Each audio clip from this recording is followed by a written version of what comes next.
आज के इस पवित्र पावन पर्व बाबा शाहमल तोमर जी के शहादत दिवस पर आयोजित इस खूबसूरत कार्यक्रम के अध्यक्ष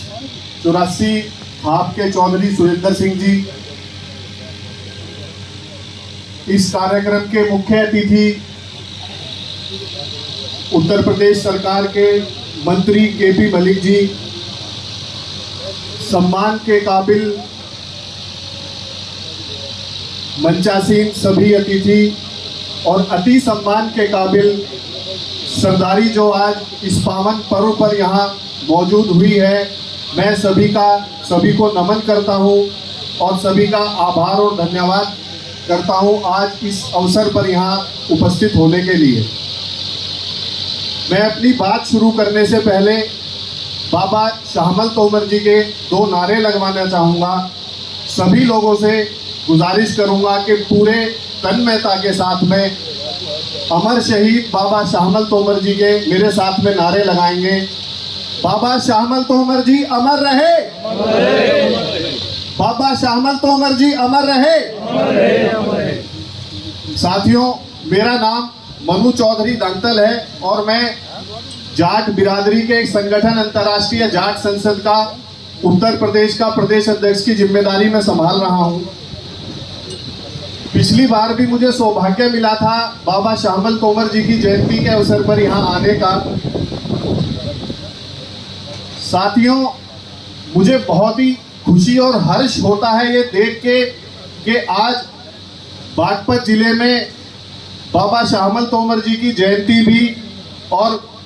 बाबा शाहमल तोमर जी की शहादत दिवस के मौके पर भी सभी लोग इतनी बड़ी संख्या में उपस्थित होते हैं, हवन में सभी लोग शामिल होते हैं। बहुत खुशी और बहुत हर्ष की ये बात है। लेकिन यहाँ अधिकतर संख्या बुजुर्गों की है। हमारी नई पीढ़ी के लोग मुझे बहुत कम यहाँ दिखाई देते हैं, आज भी और पिछले कार्यक्रम में भी। साथियों, मेरी सभी लोगों से ये गुजारिश है कि अपनी जो नई पीढ़ी है, जो हमारी अगली आने वाली पीढ़ी है, आप सभी लोग घर के जिम्मेदार चौधरी सरदारी यहाँ मौजूद है, आप सभी लोग उन लोगों को भी अपने बच्चों को, अपने परिवारों में सभी लोग कह के अगली आने वाली पीढ़ी को भी ऐसे कार्यक्रमों में आने के लिए थोड़ा सा प्रेरित करें, उन्हें भी थोड़ा जागरूक करें कि वो भी अपना समय निकाल के, भले ही वो कहीं पढ़ाई में, भले ही वो किसी व्यापार में या कहीं भी व्यस्त हो, थोड़ा सा समय निकाल के अपने साथ लेके आया करें।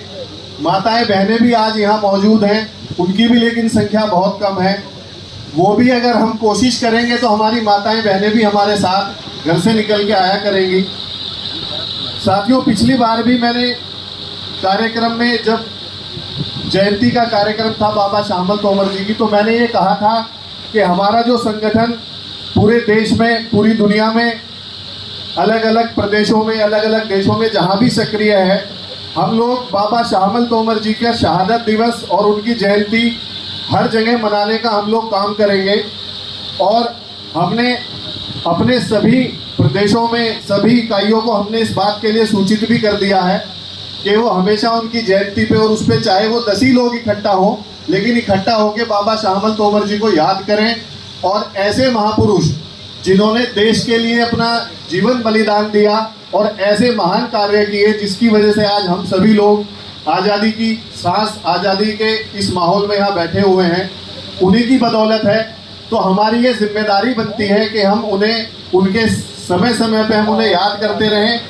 और उनकी वीर गाथाएं हम अगली आने वाली पीढ़ी को भी पहुँचाएँ। साथियों, जो ये सभी आयोजन बाबा शाहमल तोमर जी का जो ट्रस्ट ये करता है, मैं इस ट्रस्ट को भी कोटि कोटि नमन करता हूँ कि वो हर एक साल शहादत दिवस पर भी और जयंती पर भी इतने भव्य आयोजन, इतने भव्य कार्यक्रम करते हैं। इसके लिए उनका कोटि कोटि नमन, बहुत बहुत धन्यवाद। और साथियों, मैं एक और गुजारिश ये ट्रस्ट से करना चाहूँगा कि हमारा संगठन ट्रस्ट को साथ में लेके, बाबा शाहमल तोमर जी के ट्रस्ट को साथ में लेके हमारा संगठन बाबा शाहमल तोमर जी के ऊपर एक डॉक्यूमेंट्री फिल्म, जिससे कि इनकी वीर गाथाओं को हम, अगर हम इसे पुस्तक के रूप में भी कहीं संकलित करेंगे तो आज का जो आधुनिक युग है,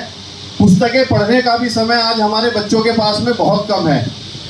पुस्तकें भी नहीं पढ़ पाते, सोशल मीडिया का ज़माना है। तो एक डॉक्यूमेंट्री फिल्म बनाने के ऊपर हम लोग मिलकर प्रयास करें, सभी लोगों के सहयोग से एक डॉक्यूमेंट्री फिल्म बनाएं। उस डॉक्यूमेंट्री फिल्म को हम सोशल मीडिया के ऊपर रिलीज़ करेंगे तो हमारी पीढ़ियां बहुत बड़े संख्या में उस फिल्म को देख के बाबा श्यामल तोमर जी के पूरी जीवन गाथा के बारे में जान सकेगी और आगे आने वाले युगों युगांतर तक भी उन्हें याद करते रहेंगे। और एक पीड़ा और मेरे मन में है कि हमारा समाज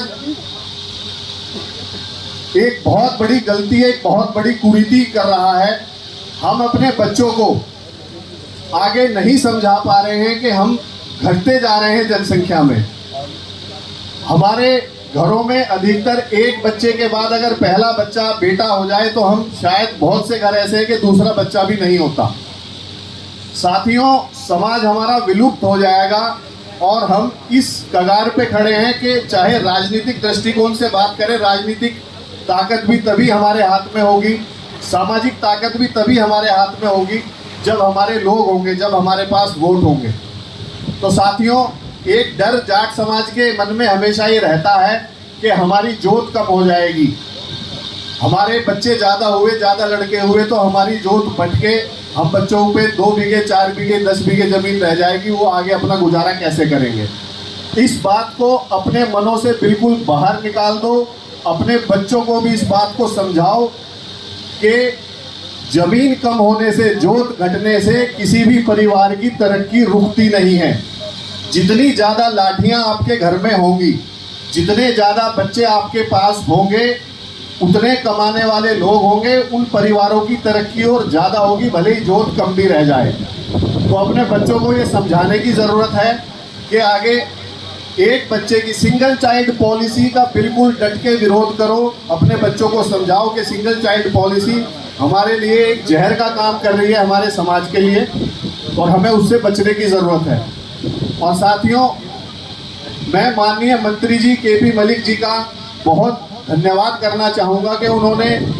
शहादत स्थल पे जो ये बिल्डिंग का आप निर्माण देख रहे हैं, उन्हीं के प्रयासों से ये निर्माण यहाँ संभव हो पा रहा है। और ऐसे काम हमारे सभी नेतागण अगर इस सोच के साथ में अगर चलेंगे तो हमारे समाज में हमारे महापुरुषों को उचित सम्मान मिल पाएगा। इसी के साथ मैं अपनी वाणी को विराम देता हूँ।